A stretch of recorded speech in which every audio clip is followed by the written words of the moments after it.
యోహాను సువార్త 1వ అధ్యాయము. ఆదియందు వాక్యము ఉండెను, వాక్యము దేవుని యొద్ద ఉండెను, వాక్యము దేవుడై ఉండెను. ఆయన ఆదియందు దేవుని యొద్ద ఉండెను. సమస్తమును ఆయన మూలముగా కలిగెను. కలిగి ఉన్నదేదియు ఆయన లేకుండా కలుగలేదు. ఆయనలో జీవముండెను, ఆ జీవము మనుషులకు వెలుగై ఉండెను. ఆ వెలుగు చీకటిలో ప్రకాశించుచున్నది గాని చీకటి దాన్ని గ్రహింపకుండెను. దేవుని యొద్ద నుండి పంపబడిన ఒక మనుష్యుడు ఉండెను, అతని పేరు యోహాను. అతని మూలముగా అందరూ విశ్వసించున్నట్లు అతడు ఆ వెలుగుని గూర్చి సాక్ష్యమిచ్చుటకు సాక్షిగా వచ్చెను. అతడు ఆ వెలుగై ఉండలేదు గాని ఆ వెలుగుని గూర్చి సాక్ష్యమిచ్చుటకు అతడు వచ్చెను. నిజమైన వెలుగు ఉండెను, అది లోకములోనికి వచ్చుచు ప్రతి మనుష్యుని వెలిగించుచున్నది. ఆయన లోకములో ఉండెను, లోకమాయన మూలముగా కలిగెను గాని లోకమాయనను తెలుసుకొనలేదు. స్వకీయుల యొద్దకు వచ్చెను, ఆయన స్వకీయులు ఆయనను అంగీకరింపలేదు. తన్ను ఎందరంగీకరించిరో వారికందరికి, అనగా తన నామం విశ్వాసముంచిన వారికి దేవుని పిల్లలగుటకు ఆయన అధికారము అనుగ్రహించెను.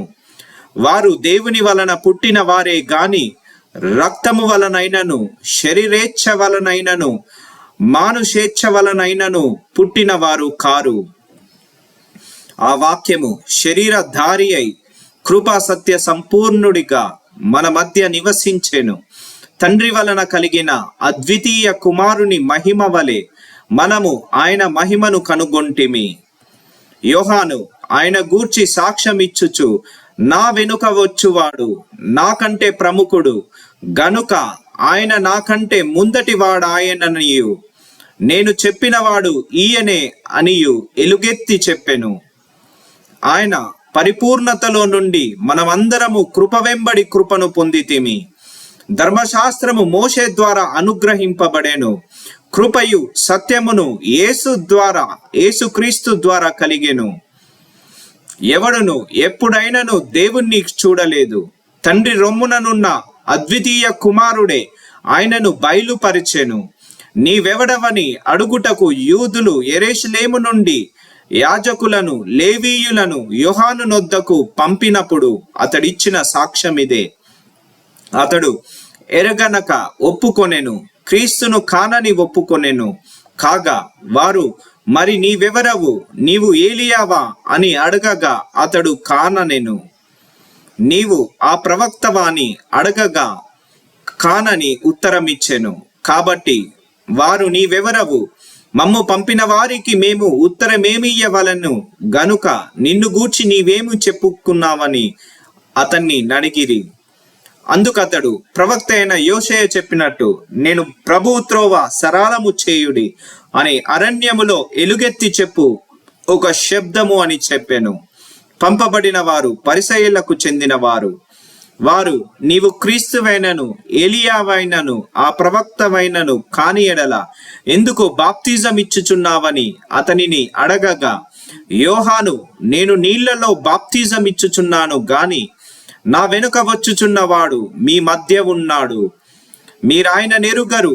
ఆయన చెప్పుల వారను విప్పుటకైనను నేను యోగ్యుడను కానని వారితో చెప్పెను.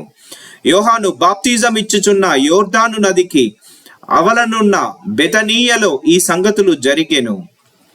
మరువాడు యోహాను యేసు తన యొద్దకు రాగా చూచి, ఇదిగో లోక పాపములను మోసుకొని పోవు దేవుని గొర్రెపిల్ల, నా వెనుక ఒక మనుషుడు వచ్చుచున్నాడు, ఆయన నాకంటే ప్రముఖుడు గనుక నాకంటే ముందటి వాడాయనని నేనెవరిని గూర్చి చెప్పితినో ఆయనే ఈయన.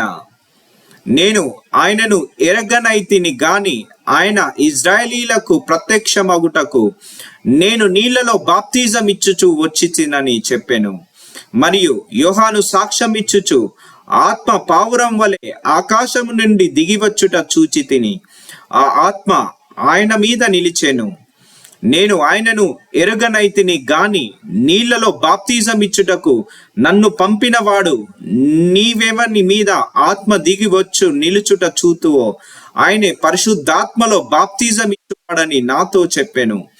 ఈయనే దేవుడి కుమారుడని నేను తెలుసుకొని సాక్ష్యం ఇచ్చి తినెను. మరునాడు మరల యోహానును అతని శిష్యులలో ఇద్దరును నిలుచుండగా అతడు నడుచుచున్న యేసు వైపు చూచి, ఇదిగో దేవుని గొర్రెపిల్ల అని చెప్పెను. అతడు చెప్పిన మాట ఆ ఇద్దరు శిష్యులు విని యేసును వెంబడించిరి. యేసు వెనుకకు తిరిగి వారు తన్ను వెంబడించుట చూచి, మీరేమి వెతుకుచున్నారని వారిని అడగగా, వారు రబ్బీ, నీవు ఎక్కడ కాపురమున్నావని ఆయనను అడిగిరి. రబ్బీ అను మాటకు బోధకుడని అర్థము. వచ్చి చూడుడని ఆయన వారితో చెప్పగా వారు వెళ్ళి ఆయన కాపురమున్న స్థలము చూచి ఆ దినము ఆయన యొద్ద బస చేసిరి. అప్పుడు పగలు రమారమి 4 గంటల వేళ ఆయను. యోహాను మాట విని ఆయనను వెంబడించిన ఇద్దరిలో ఒకడు సిమోను పేతురు యొక్క సహోదరుడైన ఆంద్రేయ. ఇతడు మొదట తన సహోదరుడైన సీమోనును చూచి, మేము మెస్సియను కనుగొంటిమని అతనితో చెప్పి యేసు నొద్దకు అతన్ని తోడుకొని వచ్చెను. మెస్సియా అను మాటకు అభిషక్తుడని అర్థము. యేసు అతని వైపు చూచి, నీవు యోహాను కుమారుడవైన సీమోనువు, నీవు కెఫా అనబడుదు అని చెప్పెను. కెఫాను మాటకు రాయి అని అర్థము. మరునాడు ఆయన గలీలియకు వెళ్ళగోరి ఫిలిప్పును కనుగొని నన్ను వెంబడించుమని అతనితో చెప్పెను. ఫిలిప్పు బెత్సయిదా వాడు, అనగా ఆంద్రేయ పేతురు అను వారి పట్టణపు కాపురస్తుడు. ఫిలిప్పు నతనేయులను కనుగొని ధర్మశాస్త్రములో మోషేయు ప్రవక్తలను ఎవరిని గూర్చి వ్రాసిరో ఆయనను కనుగొంటిమి. ఆయన యోసేపు కుమారుడైన నజరేయుడగు యేసు అని అతనితో చెప్పెను. అందుకు నతనేయులు, నజరేతులో నుండి మంచిదేదైనా రాగలదా అని అతనిని అడగగా, వచ్చి చూడుమని ఫిలిప్పు అతనితో అనెను. యేసు నతనేయేలు తన యొద్దకు వచ్చుట చూచి, ఇదిగో ఇతడు నిజముగా ఇజ్రాయేలీయుడు, ఇతని యందు ఏ కపటమును లేదని అతని గూర్చి చెప్పెను. నన్ను నీవు ఎలాగు ఎరుగుదు అని నతనేయేలు ఆయనను అడగగా, యేసు, ఫిలిప్పు నిన్ను పిలవక మునుపే నీవు ఆ అంజూరపు చెట్టు క్రింద ఉన్నప్పుడే నిన్ను చూచి తినని అతనితో చెప్పెను. నతనేయేలు, బోధకుడా, నీవు దేవుని కుమారుడవు, ఇజ్రాయేల రాజువు అని ఆయనకు ఉత్తరం ఇచ్చెను. అందుకు యేసు, ఆ అంజురపు చెట్టు క్రింద నిన్ను చూతినని నేను చెప్పినందువలన నీవు నమ్ముచున్నావా? వీటికంటే గొప్ప కార్యములు చూతువని అతనితో చెప్పెను.